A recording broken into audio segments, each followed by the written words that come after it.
Hello! In this video, we will show you how to prepare an aromatic grande with your NESCAFÉ Dolce Gusto Oblo. Adjust the drip tray to the low position.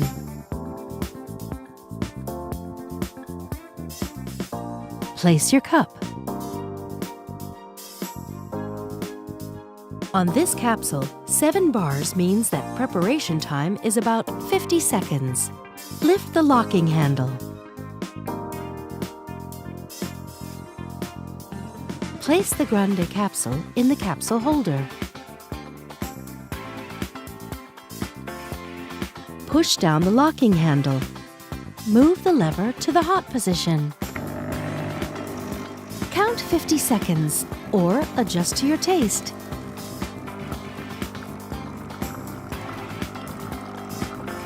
Move the lever back to the stop position.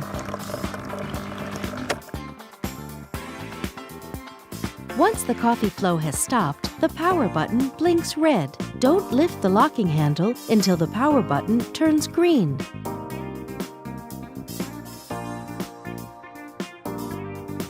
Remove the capsule. Tip it into a bin. Reinsert the capsule holder. Keep in mind the coffee level in the cup as a guide for future preparations.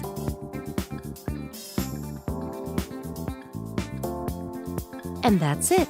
Enjoy your generous and round grande. With NESCAFÉ Dolce Gusto, you can enjoy a wide range of delicious coffees, teas, and hot chocolates.